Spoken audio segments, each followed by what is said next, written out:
Baruch atah Adonai Eloheinu melech haolam, asher kiddushanu b'mitzvotav, v'tzivanu la'asok b'divrei Torah, la'asok b'divrei Torah, la'asok b'divrei Torah, la'asok b'divrei Torah, la'asok b'divrei Torah. Okay, we'll do stuff without the meditation first, and we'll come back to meditation. Hopefully we've been meditating this week. Not successfully. It's always successful. If dozing off is successful, Could yes, be. I'm the champ. Could be. That would be very successful for me. Let's talk about this one. So, in your handouts that you do have, right? We do have some handouts, Orlando, from before. We had some from before. Right? They have one. You have one. I never took one home. Oh, okay. All right. So, how does God create the universe? Right. How does God create God? How does God create the universe when everything is God? So Luria, Rabbi Isaac Luria, recognizes a concept. And he recognizes it a couple ways. One is that there are only a couple of letters that are not repeated the same amount of times in the first two lines of Genesis. And they spell a word called tzimtzum, which means to withdraw. So here's kind of the concept of how does God create the world? And it comes again from Torah and from Sefer Yetzirah, which when you get these full handouts, you'll see some of this stuff. And the idea is that God, because God's everywhere, right? So how does God create a place that has free will that's not God? Does that make sense? That's kind of a tough question. This is a serious theological question. So the idea is that God withdraws, creating sort of like a salad bowl. Okay, tzimtzum means to withdraw. So God creates this salad bowl of space, right? And then places sparks of godliness into that space, which shatter because they're too much for the physical space that he's created. With me? Right? And they shatter, and so there are sparks of God, godliness in everything in the physical world. This is working for you guys? Cool. Okay. In other words, creates this physical world, sort of like a womb, a big salad bowl, throws some of his infinite godliness into it, creates sparks that go everywhere because it's too much to be held. The infinity of God is too much to be held in a finite container, right? So it creates sparks, and everything in this finite container has sparks of godliness in it. So let's talk about that for a minute theologically, what that says about Judaism. You have sparks of godliness in you, right? I have sparks of godliness in you. Sparks of godliness in my coffee. Depending on your attitude, there's more or less sparks of godliness in the Hamantash, right? But there's sparks everywhere. Did Adolf Hitler have sparks of godliness? Did what? Adolf Hitler has sparks of godliness. Yes. Yes. Does Hamas? Yes. Yes. Okay. Does evil? Yes. How do you I was know going to that? say no to that one. So all of that is part of the godliness. So we're familiar with the yin yang sign, right? It's half white, half black. There's a white dot on the black and a black dot on the white, right? There is godliness in everything. But think of the spark ultimately becomes a light, right? There's light coming out of this candle, right? But I can put my hand there and you can't see it. And I can cover it with so many things that it can't be seen. It might get very, very small, but it always exists. This means a couple of things in Judaism. This again is from understanding, from the mystical understanding of Maaseh Bereshit, how God creates the universe. If God is in everything, there's a spark of godliness that is the creation of everything. Then there's nothing that is absent of God. Okay? Including Hamas and Hitler. But there is evil, which is the choice to shroud that light. So our job as Jews is we have this this shattering of God's light, God's vessels, right? The vessels are too much to contain in the. Think of those 10 sephirot as vessels. They're too much to contain in the salad bowl, so they split, and they shatter, and there's all these sparks all over. And our job becomes redeeming those sparks. That's what Tikkun Olam is. Tikkun Olam is not social action. Could be social action, but it is not social action. It is not getting up and marching for whatever you think the value of the day is. Although that could be part of Tikkun Olam. While it can be part of Tikkun Olam, that's not what Tikkun Olam is. Tikkun Olam is literally repairing Tikkun Olam. Olam meaning both the world and that which is hidden. To find those divine sparks and help them light back up. Okay? That puts a whole different definition on how we deal with evil from a mystical point of view. Do you see that? It's why I cry about what we must do to Hamas. I have no bones about it. We know, I'm very clear what must be done. But I cry about it because each of those beings was born with a divine spark that is now shadowed. They have chosen to put these things. And sometimes it's so much that it can't be redeemed in this world. Okay? There's one archetype that cannot be redeemed in this world, where we can't get to those sparks. When someone has crossed over to attack the weak, the sick, the old, the young, to become that kind of perpetrator, they've crossed a place where we cannot make that reparation in this lifetime. That it becomes so dark that they put so many shells around them. That's actually true, it's used shells. So many shells around their light that this is something that can only be done by God and not in this world. Does that make sense? Mm-hmm. Other than that, think about it. King David has sex with a married woman and sends her husband off to die. Yet he ultimately can be forgiven. He can be redeemed. And he is. So our task as Jews is to recover and redeem those sparks of godliness in the world. There are a lot of Hasidic stories, especially about the Baal Shem Tov, how he would be riding, stop his carriage, and go to a certain place. He would be stopped. He'd have to stop his carriage. He was always accompanied by his disciples most of the time. Who is this? The Baal Shem Tov, this great Hasidic mystic. And he'd stop. So we would stop here. And he would stop and he would do a teaching or say prayers in a certain place because that place had so many shells around it because of something that had happened there. So he would be redeeming the sparks of the space. It's kind of beautiful when you think about it. It's also extremely heavy because it puts a tremendous amount of responsibility upon each of us to redeem our own sparks and to help redeem the sparks of the world.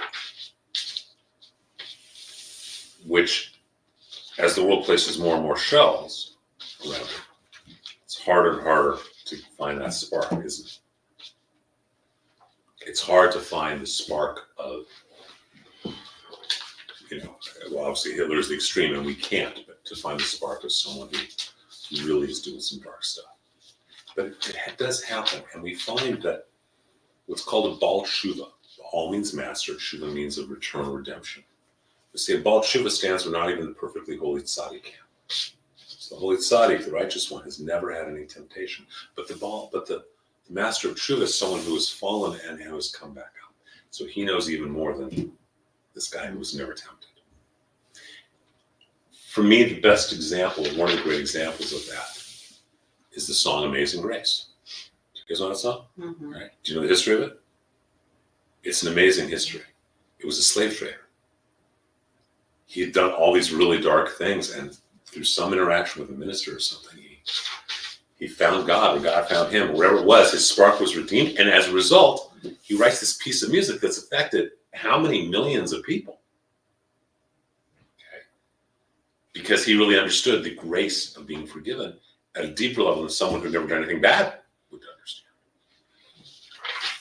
So, and we learned about it, remember, we learned about Rachel Lakish, right, who had been that highwayman, that thief, but he ends up being this great sage.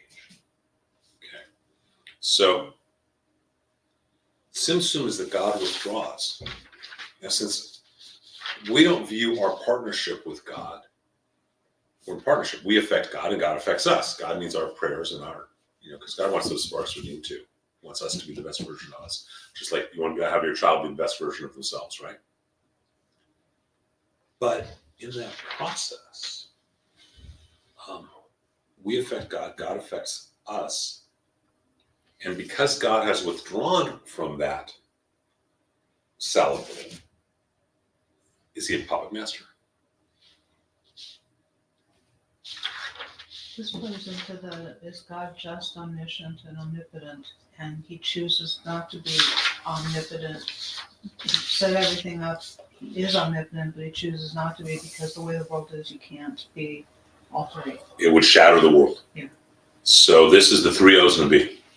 Okay. Omniscient, omnipresent, omnipotent, and benevolent. Okay. It's a classic, the three O's in a B. Okay.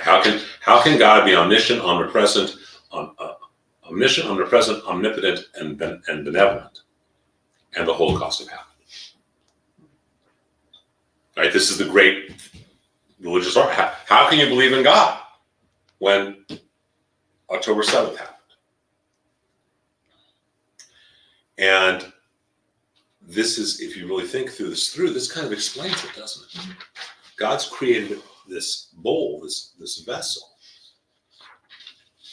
Can he influence things? Absolutely. Absolutely. Can he make a flood happen?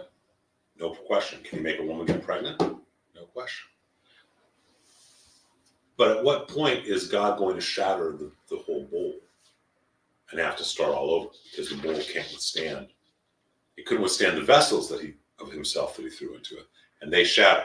So the key is to light back up each of those sparks, and everything from the chair to the microphone to the coffee to the candle have sparks of godliness at their root. Bless you. Does that? It's a hard concept. That has sparks of what? Godliness that have shattered. They're all over. So, what is a miracle worker, and why do we not believe in miracles? Well, all a miracle worker has to do is know how to gather some of those sparks, right? Okay. Every culture teaches different ways of it. All you got to do is gather some of those sparks, and you can do anything. Should you? No. And do we care? No. Miracles mean nothing to us. I mean, they're wonderful, but that doesn't mean this person's the Messiah. So, when you understand the idea of Tzimtzum and how God withdraws, then Judaism starts to make a little bit more sense in some ways, doesn't it? That we're not about faith as much as we are about action. Right? Because my faith may say, well, I have faith that spark is going to be redeemed. But if I'm not acting to get the spark redeemed, is it redeeming? Is it getting redeemed? So, and spark is the term that's used. And part of the reason is because a spark can make a huge flame. Right? Once you can find the spark, you can light a fire. If you can't get the spark, it doesn't matter how much wood you have. Once you have a spark, you can make as big a fire or light potentially as you want. Does that? So the reparation of the universe, of the world, is about redeeming the sparks of God's light in this world. Okay? Is that, I know it's a very complex concept, but I try and get it so it's kind of simplistic. And it's called the shattering of shachalim, of the vessels, of the sparks, all this stuff. And it is, Luria kind of comes up with this from a whole bunch of different sources, which when we get the big hand, you'll see. Some of them at least. But the bottom line is that it's about redeeming sparks. That's Tikkun Olam, not marching on Wilshire Boulevard. Although, could marching on Wilshire Boulevard also be Tikkun? Yes. But that doesn't mean that it is. Example, Jewish teen group, October 7th hits, there's riots going on in the streets, we have a guy who dies here in Westlake, and a Jewish teen group, the person who is the chair of that group, who makes her money on this group, it's her group, which is a couple of different pods in different parts of the country, is going to have a speaking. She's going to have this group is going to do, this isn't hypothetical, it's going to do demonstrations. They're going to lead demonstrations in a couple different cities in the country. Okay, it's fine. And that this is going to help the children, the young teenagers, if they want to do this, it's more proactive, etc. If she's doing it for the young people, for them to grow and to learn, then that could be redeeming sparks, right? If she's doing it as a fundraising technique for herself, it still could be redeeming some sparks, but a little different, right? In this case, because they had asked me to be a speaker, and then I had said, literally the night before when I found out the following information, I said, no, I'm not going to be telling everyone I know and emailing everyone, please don't go to this. They had not gotten permits and they did not have any security. This is mid-late October. I said, you are putting these kids' lives in danger. Oh, no one's going to get hurt. You're putting them in danger. A guy just died. What are you going to do when Palestinian demonstrators are there? Well, it won't be a problem. The police will stop. No, they won't. You don't have a permit. If you don't have a permit, you don't have the rights there. You don't have any more rights than they do. And you're going to have them on Wilshire Boulevard by the federal building, which is totally open and vulnerable? You're out of your mind. And it became clear she was doing this so she could get publicity, so she would be able to make more money. Doesn't mean some sparks could be redeemed doing it, but it's a different intention. Makes sense? So, marching on Wilshire Boulevard could be rectifying and repairing sparks, and it may not be. Conversely, someone who sits in their room meditating in a certain way, by opening themselves and redeeming more sparks, that also would affect the whole world, wouldn't it? Right? So being active changes, and being passive and all that kind of stuff. So this concept of withdrawal kind of explains why Judaism, we all heard Judaism is about action, the mitzvahs are actions, et cetera, et cetera. But why Judaism is so action-based? Because when you do a mitzvah, you're redeeming a spark. Okay? And there's an infinite number of sparks in this world that need to be redeemed. So one of the things is I don't have charity. I forgot to do charity. Well, I don't do a charity emoji.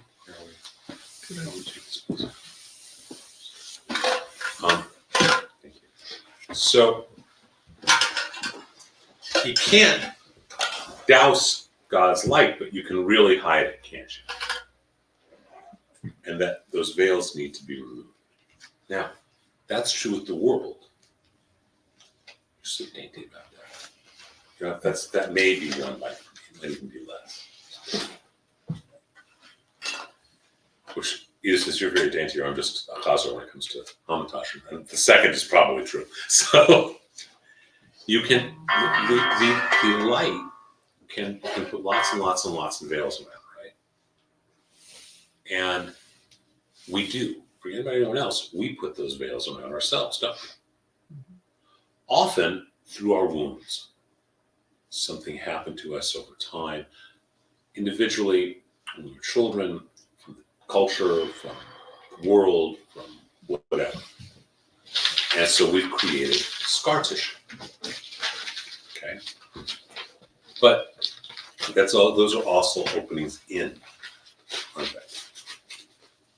Think about it. Someone does surgery, they get a scar, don't they? Right? If someone has to go do that surgery again, the doctor hopefully is going to go right where the scar already is, right? I mean, he's not going to do another one. He's going to try and do as little machinations as he can. So those pieces of armor that we have, psycho-emotional, spiritual armoring, are there to protect us because something was attacking or damaging our sparks.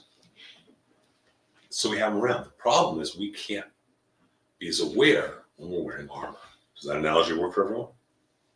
So while if I'm wearing armor, you can hit me as hard as you want and I won't feel it. On the other hand, I also can't feel a butterfly landing on my arm or the caress of the wind on my face. So we need to redeem, forget about the rest of the world, our own selves. There's a great statement that an elder said, that great old rabbi said that when I was a child, I wanted to change and heal the world. As a young man, I wanted to change and heal my community. As an old man, I wanted to change and heal my family. Now I'm about to die. I just want to change and heal myself. And it's not a statement of failure. It's a statement of realizing when we change ourselves, we change the world. And there's a truth to that, isn't there? And so it's about how do we let our sparks come out. So because each of us is unique, we each have different sparks. We each have a different piece of the world we can repair. Matt Gurman, as an example, can repair the world through his music, right? Other people can't. Risk can repair the world through his art. You know what my art's like, okay? You didn't all have to laugh so easily. It's growing. It's growing. It's getting bigger, right? So, Francine Marco can redeem the world through her cheesecakes, and I mean that seriously, right? She open people up. So, we need to learn to open our own worlds up and open our own sparks up, and that's where this Bodadus, or Heat Bodadu, it's the same word. Yes, certainly. If you're Ashkenazi or Sephardic. Heat Bodadu if you're Sephardic, is Bodadus if you're Ashkenazi. That's where meditation comes into play for us to be aware. Oh, there's a spark. Oh, I need to cultivate that spark. Oh, I need to remove that veil away. I need to get rid of that piece of armor. Because armor can be taken off, but then it scars, doesn't it? Then it's shocking. Or we can dissolve it from the inside, and that's what Hispodadus does. It allows us to do it. So what ends up happening is you fall asleep when you're meditating. That is not a failure. Okay. Okay? Because at a certain point you come out of it. How do you, when you're done, do you feel better than when you started? More aware, more anything? No, not more aware. I just startle awake and think, what the heck? Okay, so you're judging. You don't need to judge yourself.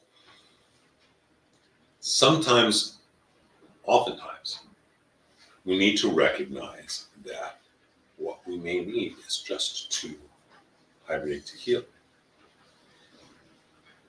Right? Mm-hmm. And that starts to remove some of the veils, the armor, etc. So I need to sleep my way to success. Okay. It may not Fair be enough. sleep. My point is that I without having your brain hooked up for, Yeah. without knowing without having, which I can't do but can be done, without having the tools, monitoring your brain waves, really none of us can say what's going on. But if you're coming out of it at a specific time, which is your intention to come out of it, then I would suggest to you, you are not falling asleep. Okay. Okay? So when people have experiences with psychotropic substances, okay, they often, I did taught meditation to heroin addicts on FDA research program with the University of Miami, okay, in St. Kitts Island in the Caribbean. This is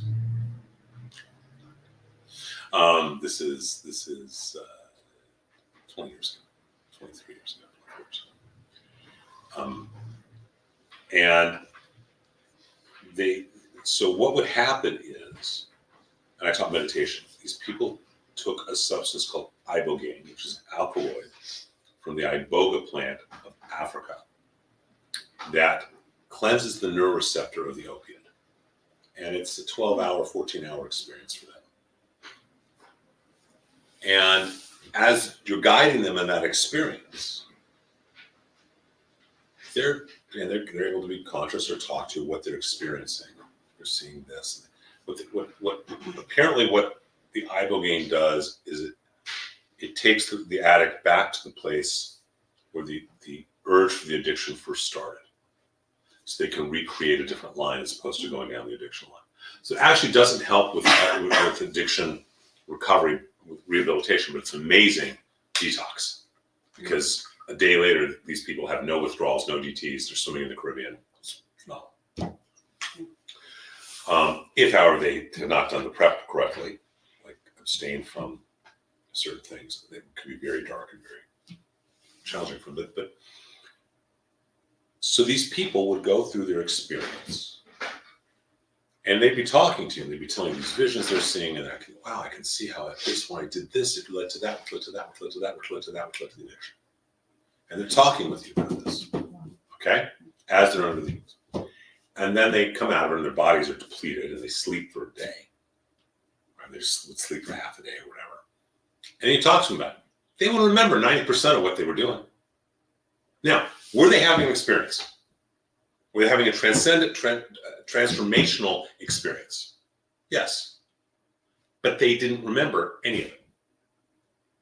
My point being, you could be doing all this serious work, but it's not integrated yet. So, Okay. Does that make Yeah. That's why it's not. You can't to judge it as it's a failure. Is this because it's not is the point. Okay. Okay. Try doing it standing up if you need. Okay. Okay. I'll let you know. I'll have a selfie going. Somewhere around 9 minutes should be entertaining. You know. So it's my point is that but you see my point, right? So someone does this experience and of whatever, and they don't remember. They were having whatever conversation they were doing, whatever, and they don't remember the experience, but they did have it, right? So did it internalize and did it help them? The Abigail? Yeah, I mean, the It experience was that they amazing. had. It was an amazing. Yes, it absolutely helped them because it detox. They were immediate recovery, immediate detox. Okay. However, that doesn't change anything if they're not working on their own patterns of behavior and not putting themselves around other heroin addicts. And I learned more stuff about heroin addiction than I ever had any desire to learn.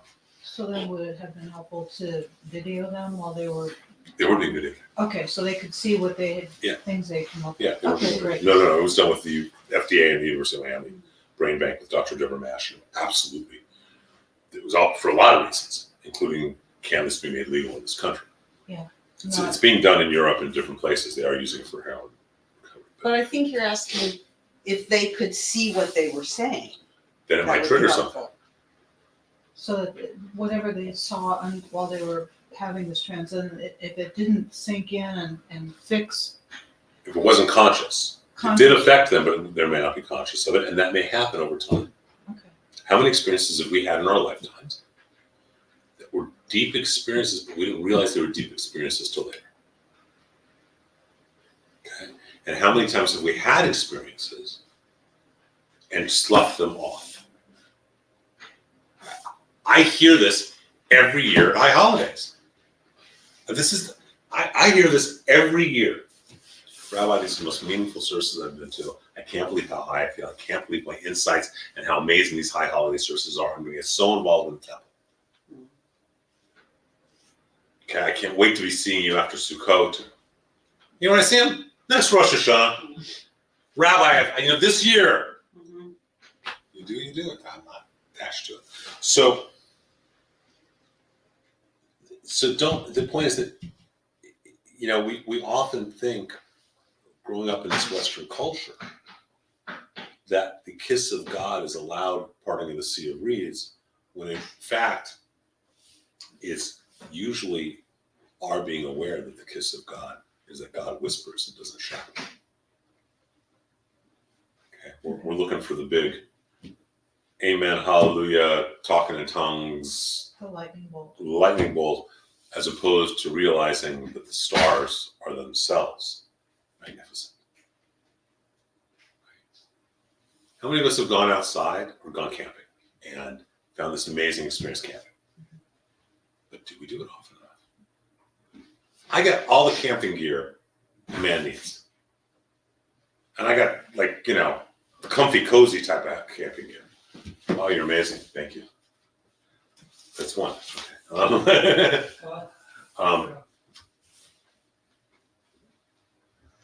Do we go camping? No. No golf courses. Right? Now, do my boys love when they go camping? Yeah, but they want to do it in the backyard. They don't want to, you know what I'm saying? Even though they have a great experience. They both love when they've gone skiing. I don't ski. They ski with Allison. But very quickly they forget how much they loved it in that moment. So they can do what they think they love all the time. I just want them to be exposed to it, right? So does that make sense? And we all do that in our own ways, don't we? Okay. We know that certain practices give us joy, that they center us, that they heal us, that they help us recover, but we don't do them. That's our Yetzer Hara, our evil inclination. The good inclination, the Yetzer HaTov, is the inclination that says, yeah, go work out, you feel better when you do. Right? I know, and it's been years, since before the boys were born, that my working out regularly and working out hard, I feel great afterwards. I've taken a good song. Do I do it now? No. Should I do it? Yes. I make choices that are not always the best choices, but are also choices for other reasons. Okay. I'm so exhausted on so many levels as well. So, just especially for the last, it seems forever. So we all do that, right? We all have a Yetzer Hara. And meditation is something to do that helps us awaken to us being alone with God and to being connected to the rest of the universe. Okay? We all have done that. We've all denied experiences we've had, haven't we? I'm not the only one, right? We've all had experiences and then denied that they or not done them, even though they were great, right? Robert Bly used to say, if you like a particular color of red, wear that color no matter what anyone else says. So that's where we start getting into his polarities. Now, thinking of us, ourselves, our beings, who we are, as being there's a spark, many sparks with each of us, right? And all these veils, or pieces of armor around them, okay, that are preventing. I've been very good, Orlando. I haven't gotten up because you weren't back. Huh? I haven't even gone up there because you weren't there. Oh, good. There's all different ways of accessing those sparks and becoming conscious of them, aren't there? There's not just one way. And Judaism is very much about multiplicity of ways of doing that. Uh-oh, what'd I do? Nothing. I'm just looking. I did nothing? Gee, thanks. No, no, Okay. no. I'm looking for But the. I do nothing really well. For- Oh, Do we have a handout for? no, we don't do it. I don't know if we do or not, but we're fine. You mean for 2 weeks? For Tom? Oh, I have yeah. I have it, but I have it. Yes, but I have it on my computer, so I can email that. Oh, Thank you. So we have all these different practices we can do. For me, dance is not one. No. I mean, there are times I love dancing. Folk dancing I love. But I'm not the person who does free-flowing dance. It's not, but I'll sit at a piano for 3 hours or I'll sing. It's not about anyone else being there. It's not performing. In fact, it's the exact opposite. I don't like performing with people. But I'll just pray by singing. Other people like to dance. I was showing my kids, I couldn't believe they did not really know any Stones songs. They're uneducated. So I put on the video of some Mick Jagger and the Stones. And they knew the song Moves Like Jagger, but they didn't know what that meant, right? So I was explaining under the lips. Right? Which we all can relate to. They just couldn't stop laughing. I said, it's just perfect dancing. He's dancing in pure connection with his spirit and the music. They just thought it was ridiculous. I said, well, you should be such icons. Okay. Did they like the music though? Yeah, kind of. They're teenagers, so I don't know if they'd admit that they liked it anyhow. Because Daddy showed it to them, so I'm not really sure if they would admit it anyway. Mm-hmm. But, some people, I know people that from the time they're born, they just want to dance, right? That's what centers them. And dancing doesn't center them unless it's like part of a group folk dance. So I sitting down and just playing an instrument, it does. So there are lots of techniques. In Jewish mysticism, there's also structured techniques. Okay? Prayer. But to really let the prayer move through you. The word tefillah, some people say the etymology of the word tefillah, which means prayer, actually means to disembowel oneself, to become totally vulnerable. But how many of us allow ourselves to feel that during prayer? I've always been very clear about this. We do it every week. We do it at high holidays. I've picked a song for them to sing, and I back my sermon into it. Okay, and you don't ever see it being a song like some great cantorial piece, do you? It's a song that has meaning, because all music is sacred, I believe, to help people feel. Yizkor, we don't, I think it's a waste of time to read the 5 pages of martyrs that's in the prayer book. I don't think anyone relates to them.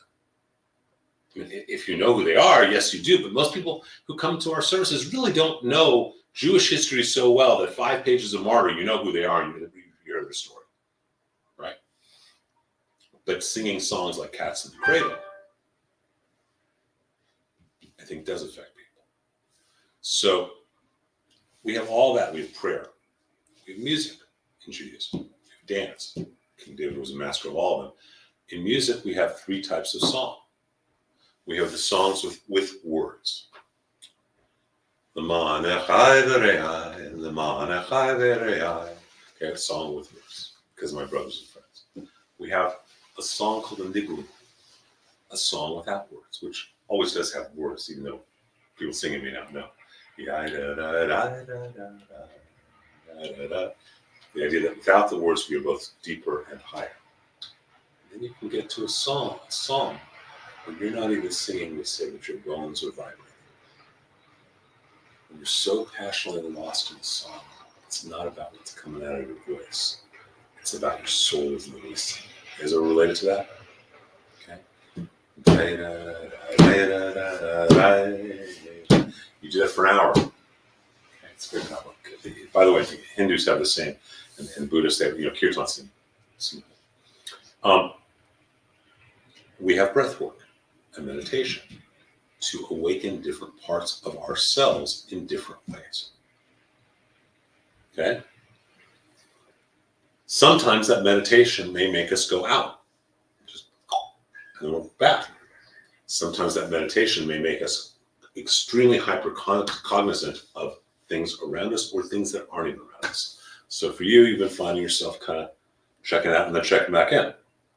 And my suggestion to you is that I don't think you've been checking out, that you're just not conscious necessarily of what you were experiencing. Okay. How's it for you guys? I've been coughing all week. I haven't been doing it. You know, I have always found like, you know, the triangle breathing is like box breathing, and there's the 3-5-8 breathing or whatever. I find that so stressful that I just go to following my breath, which I'm really familiar with, but I've never loved that kind of breathing. So one of the things with Judaism is structure. So God's a dot. And around the dot there's a circle. And all the religious paths, spiritual paths, are on that circle. There's Judaism, Christianity, Catholicism, Hinduism, Buddhism, and Shintoism, and Taoism, and indigenous techniques, and Yaqui, and Navajo, and all the different paths, right? And they all have their own pathway to an awareness of a unification with God. Well, then we're still copying, right? Yes. Okay, thank you. With a unification with God, right? They all have their own paths, and they're different. But if God's in the center, these two paths over here, as someone starts really exploring their paths, what happens? They're more and more similar, aren't they? Okay?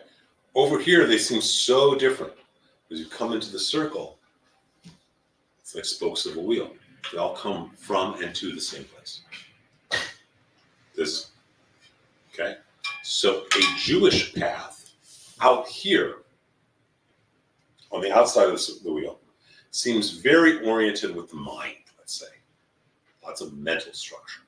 As opposed to an Aboriginal path or a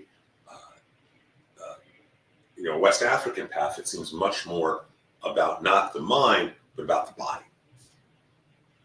Okay? But as you go down that path, they ultimately get you to the same place, don't they? They come from the same place and go to the same place.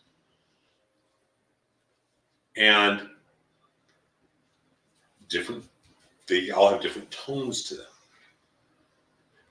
They all have different feels and colors to them. There is a difference. And, there's a difference between sitting with kirtan singers for 3 hours. Om Namah Shivaya, Om Namah Shivaya, Shivaya Namaho, right? And sitting with Hasidic Nirganim, right? So they're really getting lost in it. And sitting with Yoruba drummers who are going, Salale, salale, salale, tofi salakiaki, salale, salale. Right? Whole different feeling, isn't it? They're all using music, but from a whole different. So, you're comfortable with this, where you're following your breath. And what we're suggesting is a little bit different on the circle. It's not better. It's not worse in any way, shape, or form. It's just a different way. I love going to African drum circles. I love sweat lodges. I love lots of things. This is my core path, but that doesn't mean I don't love these other things, right? And they have beauty and value. There's a lot of wonder about it. Does that make sense, everyone? So, okay. Now let's talk about what Judaism does that in some ways is different than most of the other paths, is that Judaism has a lot of the intellect with it and structure that way through the mind. If you're Lakota Indian, you're doing a sun dance. Do you guys know what a sun dance is? It takes a year to train for it. You're pierced through the chest with buffalo bones. You're tied to a tree, no food, no water. You dance back and forth till the bones pull through your chest. Not a lot of intellectual processing in that. How? Women don't do it. Women do it through the arm. They don't do it. It's all the same body parts. I mean, I I- can sympathize. It's that's a very powerful, valid path, right? Yeah. Not a lot of intellect. You're processing it through your body. Okay.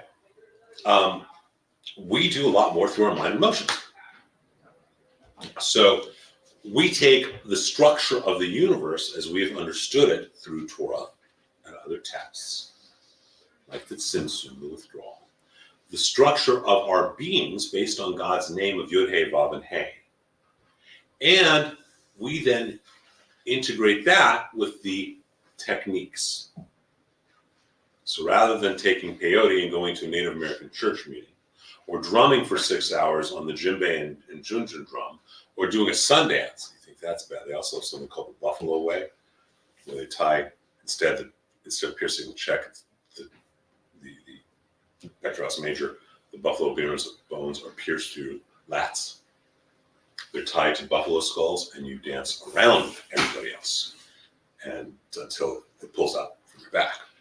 And if it doesn't pull out over 4 days, then they'll start having children sit on the buffalo skulls until it's heavy enough to pull out. Okay? How does it heal? Scars. Yeah, but the muscles, they can't. Scars. Fine. They heal fine. Heal fine. They know what they're doing. They know how, whatever the right way is to not. I mean, and they got to prepare for a year. I mean, look, I'd rather do bar mitzvah. Okay? I mean, I'm thinking, okay, I got a choice. I'm going to go pierce my body with buffalo bones, or I'm going to study and do a bar mitzvah. Bar mitzvah to me makes more sense, but not necessarily that. Okay, so they're all different paths. Because we understand the universe in a certain way, through the guidelines of Torah, which was brought through us to the world, our techniques are based around our understanding of the universe. Do you see why to understand and study Jewish mysticism without also meditating is mental masturbation? To meditate and not understand the Jewish framework is great, it's meditation, but not Jewish. Okay, so how do we do this? So we're going to do a little bit, just now that you understand a little bit more. In this handout, Lena, do we have any of this? Wow. So you're going to take these home, okay? And I'm going to just share a couple of things, so you can. Thank you. So there's this great book, Sefer Yetzirah, and it talks about through your father Abraham, and it says with 32 mystical paths of wisdom engraved Yah. 32 pathways, meaning the 10 Sefirot, 10 energy centers, and the 22 pathways that connect. Okay, so much of the stuff comes from our ancient texts and how to walk that pathway, how to walk these different pathways, which, by the way, include the letters and the power of the letters themselves. Okay, everyone's kind of saying, because I want, Orlando, I'm going to move. I'm moving, Orlando. Just letting you know I'm moving. Okay, so as an example, we have the Yud, Hey, Vav, and Hey, which correspond to 4 worlds, right? We've talked about the making, forming, creating, and emanating. We're going to talk about the glass blower's breath. Okay? And if we think of it as 4 circles, we see that one of the circles, Yetzirah, actually is connecting to 3 of them at once. Right? Everything else, this only connects to this only connects to this is how you get 3 up here in Yetzirah and Bria. And actually Yetzirah comes across all the way up there. So we see all that. We start understanding the world in terms of God's name. That's our pathway. I like it better than buffalo and bones through the chest, but hey, that's just me. Okay? It's a choice. Now we have this stuff inherent in our prayers. And I think that's really important to understand.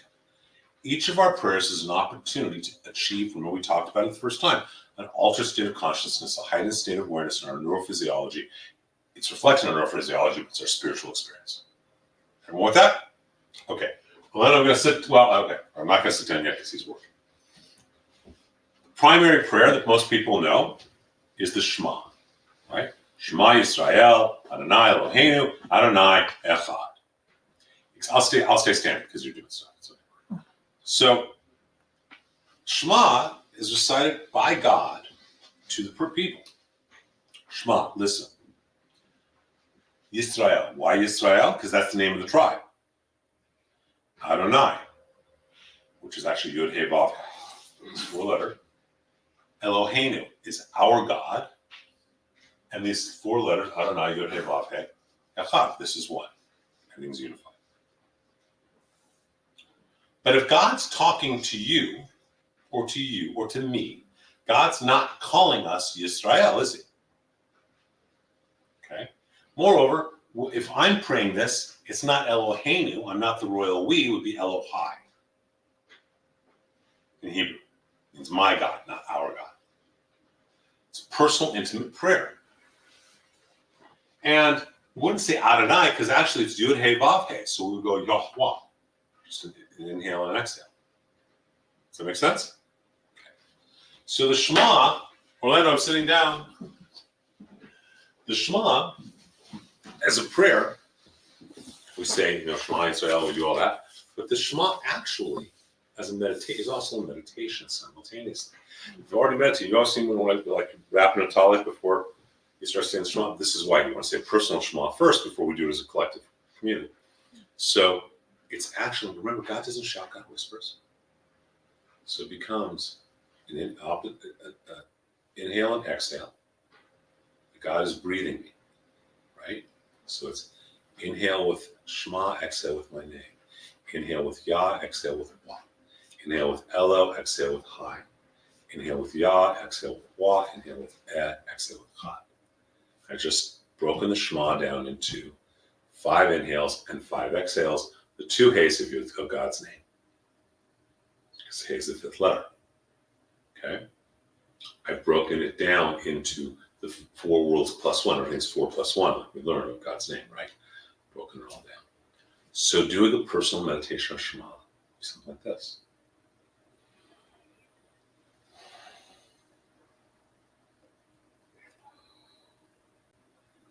Moshe Israel.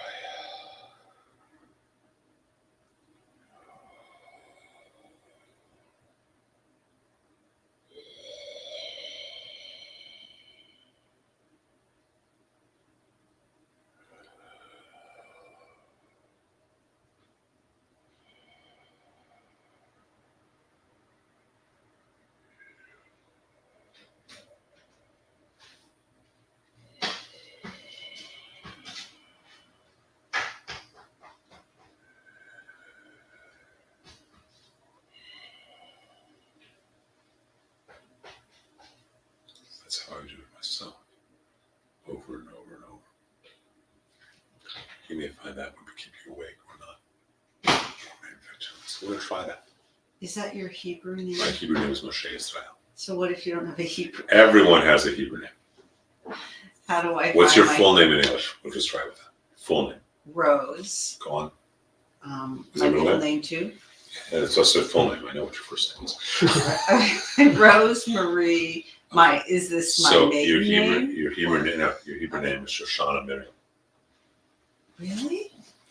I mean, then you can also, there may be another name, but that is typically what your Hebrew name would be, because Rose is Shoshana and Marie is Miriam. Cool. We know our Hebrew names? Yep. Yes? So we're going to try this. I'm going to guide you through it. First of all, sit up, take off any watches, take off any glasses. Okay. Close your eyes. Allow yourself to be breathed. Imagine you're not inhaling, God is blowing into you. You're not exhaling, God is taking the breath from you. Cross your legs, cross your arms, straight. We'll breathe through our bellies. Remember, we're going to let God fill the lower parts of our bellies first, over to our lungs. And we're not really saying the words, we're just letting the air move through our vocal cords so it's just barely whispering, just like the whisper. Allow yourself to be breathed. We're smart. Start inhaling with Shema. Exhale your name.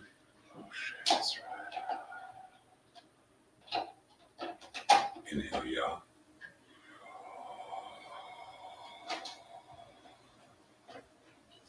Exhale Wah.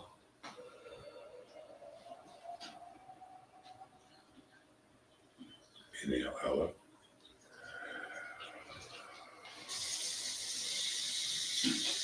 Exhale Hai.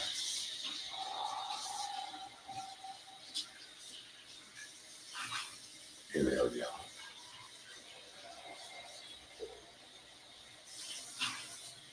Exhale Wah.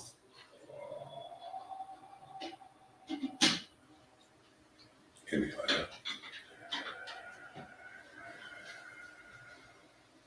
Exhale Hai.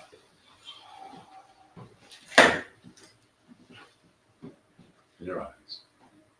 Just let you hear your own voice calling your name. Second of all, how many of you were distracted or were much more clear about hearing what Orlando was doing? Really, really focus your work everything. How did that feel? Just do that once.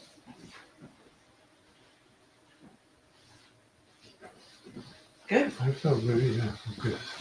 But I had to look at the words sometimes, but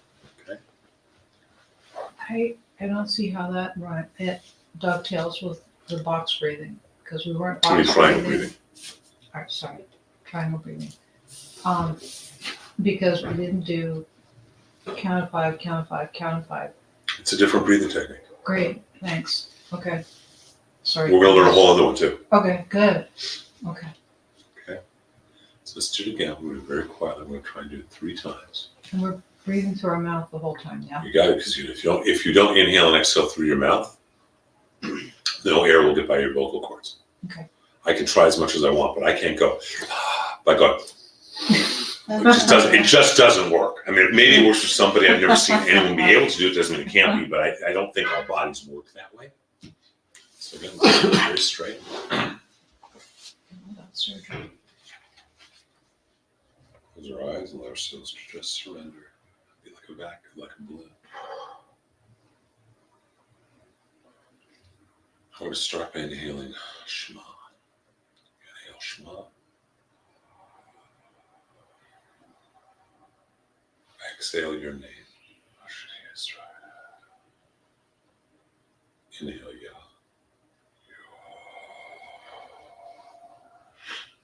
Exhale Wah.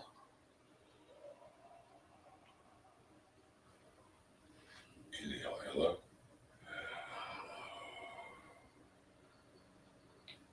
Exhale Hai. Slowly. Inhale Yah. Exhale Wah. Inhale En. Exhale Ha. First, let's say to Shema and your name. Yah.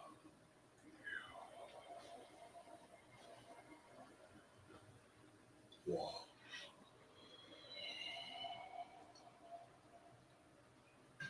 Ella.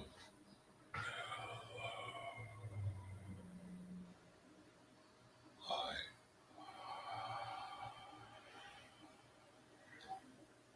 Yah.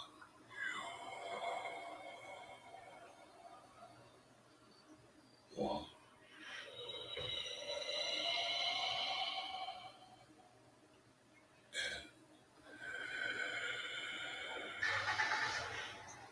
Hai.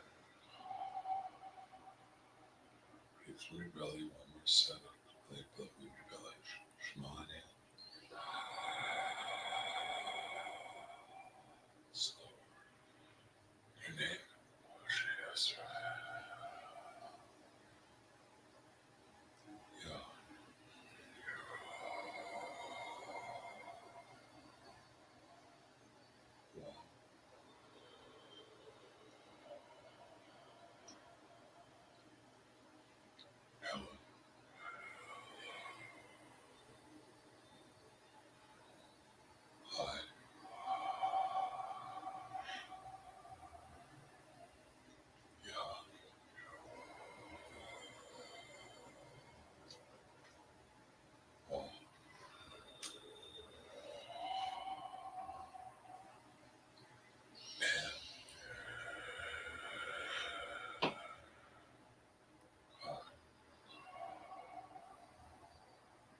smelling interest your own cat.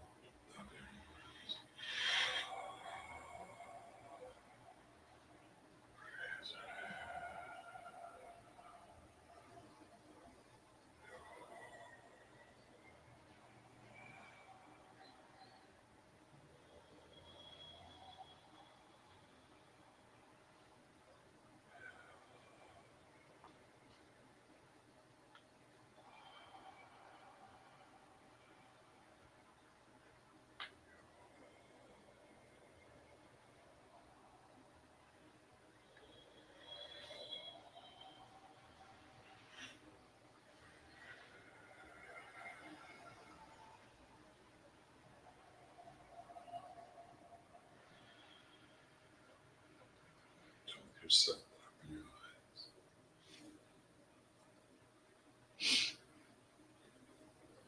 You open your eyes. How much more is your peripheral vision? How much better is your hearing? I'm barely speaking right now. You guys all can hear me just fine, can't you?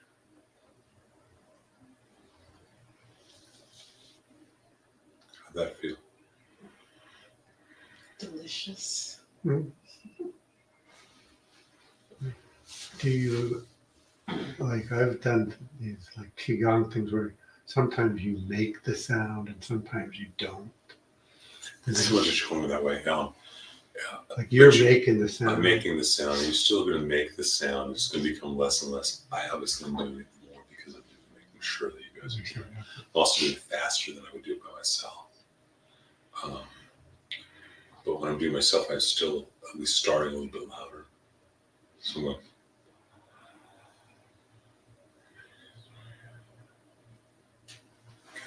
I think the sound would activate the vagus nerve because it's coming through your throat.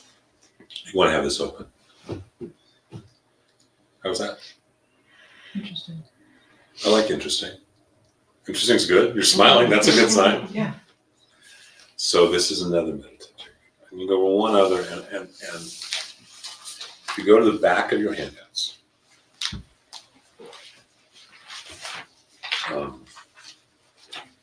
oh, it's not in the right order.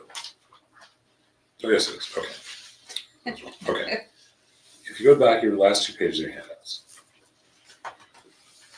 and think about what that's saying, by the way. It's saying when you do the Shema that way, you are awakening the sparks inside yourself of your name. Right? Who you are. Is that in here? No, that one, maybe, I don't know. You can find it in Kaplan's book. I think Kaplan does it and talks about it. Let's see. Okay, so if you turn to the second to last page, it talks about Tikkun from, this is Tikkun Zohar, but I'd like to turn to the very last page where it says the 21st Yahoo.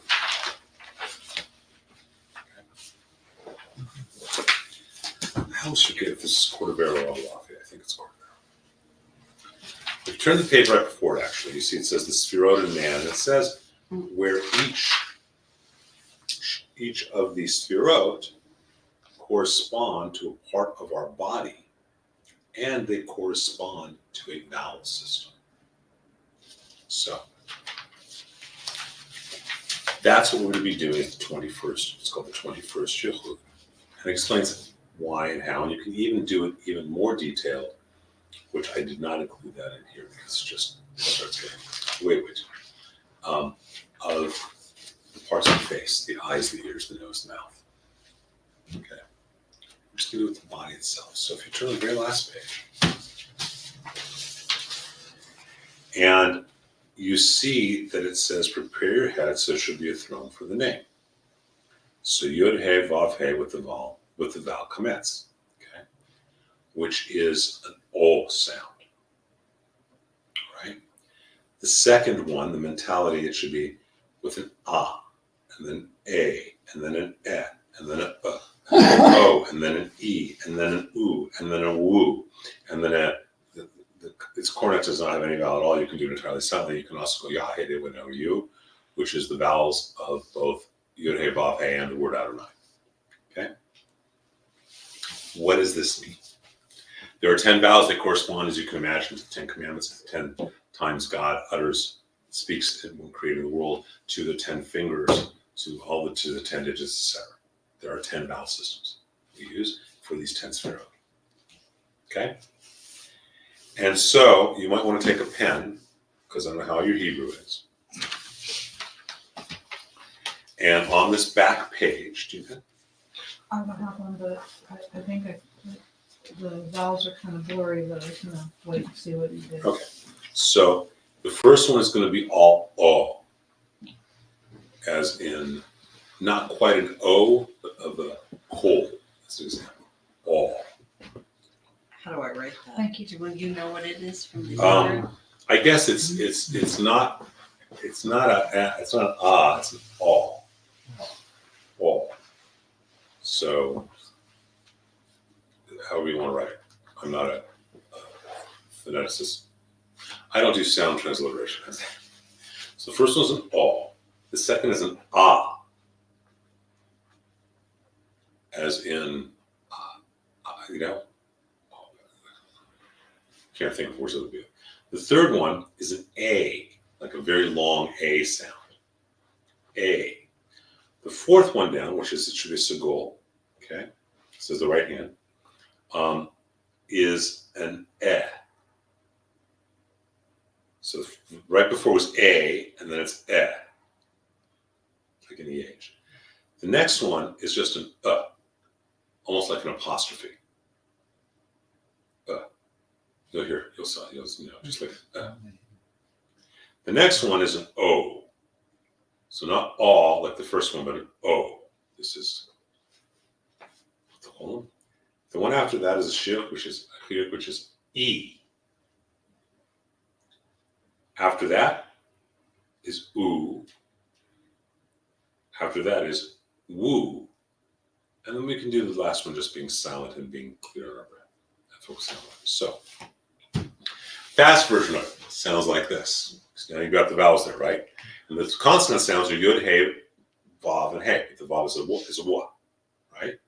So, doing the 21st Yehud and doing it with a quick way would be, each time I'm doing it, I'm focusing here, then I'm focusing here, then here, then here, then here, then here, then here, then here, then here, then there. You guys with me? So you're connecting them to very specific. I'm focusing on those specific places as I'm doing it. That's not something we're going to learn right now. Yeah, it is. It says right here. Look, if you look at this diagram, oh, yes, you are. Look at this diagram right over here. Okay. It's 3 pages back. You look at that diagram. It says the names of each of them and where they are, because you've seen my little drawing of a man in the midst of that diagram. Okay. Right? So the top one's right here, and then we go from right to left, right? So here, here, here. Stand up for it. So here, here, here, here, here, here, here, here, here, and then the ground between my 2 feet. Like a lightning bolt. We'll touch on this just so you have an idea that this exists. Okay? So, a fast version sounds like this, or goes like this. First time I'm focusing on the crown of my head. Yo.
It's a quick version. Right, it's a quick version. Because as you become more comfortable with it, you're not going to do it all as one word. So you focus up here, do that all sound again with each letter. So it becomes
it's 4 times as long as each letter with a vowel.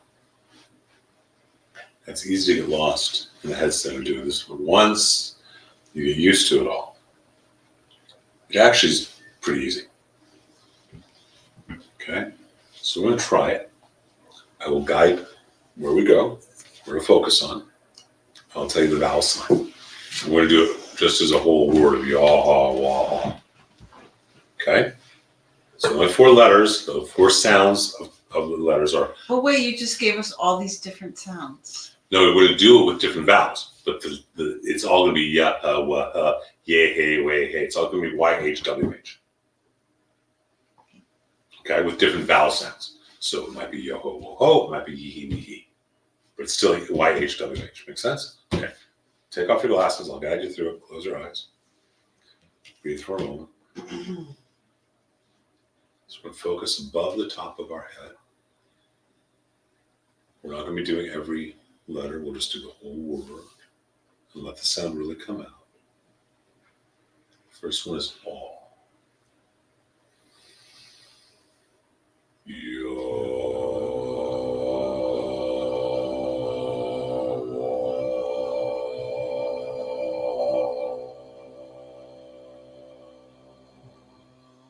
The right side of the head with ah.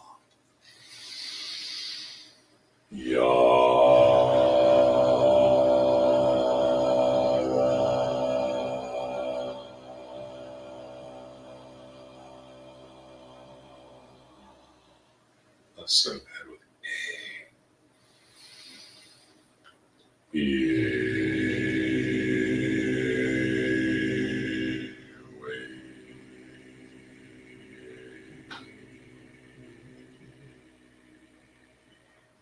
right chest with the head.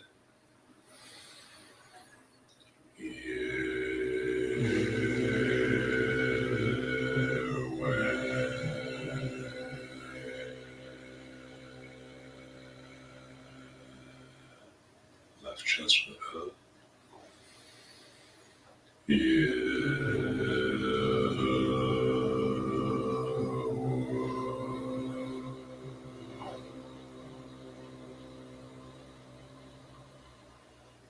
plexus with the O. You.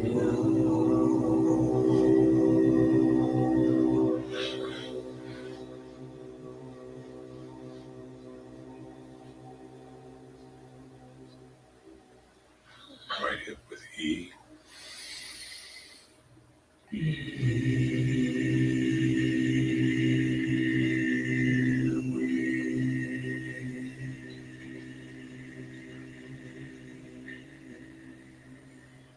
Left hip with O.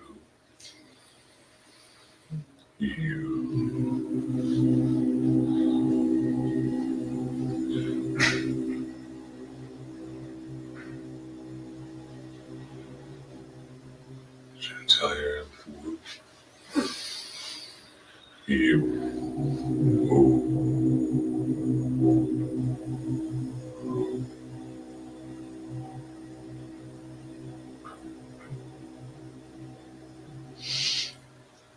ground lower feet with silence.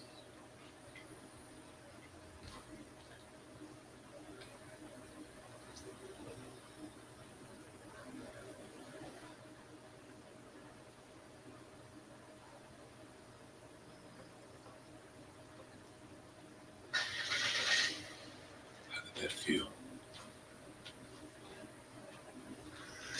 Thoughts? Vibratory. My body's buzzing. You're glowing. Am I? Isn't she? She's got this smiling glow going on her face. It was interesting. Could be better than more detailed than interesting. A woman with purple hair and 16 arms is interesting. Oh, she's wonderful. I love purple hair. 16 arms is a little bit too Mick Jagger. Yeah. No, it just takes a lot more coordination than I realized to get all of the vowels and everything. I got lost a lot of times, but it's peaceful. It's easy to get lost when you stretch out with each letter. It's very easy to get so totally lost, and that's okay. It's like when you see something going before you and with that, but you have no attachment. It's like, okay, that's fine. I felt really relaxed and focused. It's interesting. It's relaxed and focused. Place to learn from. Place to receive. It's called the 21st Yehud, the 21st unification. Here's a secret with the number 21. God has many names. And they all have different numerical values. Like we talked about, Yod, Hey, Vav, and Hey is 26. Remember that? Right, Yod is 10, Hey is 5, Vav is 6, Hey is 5. So it equals the numerical value of 26. There is a name that God has for himself that is the value of the name is 21. It's Ehyeh. From Ehyeh Sheriyeh, when Moses says, well, who shall I tell them sent me? I will be that I will be. And that's what this meditation does. Good?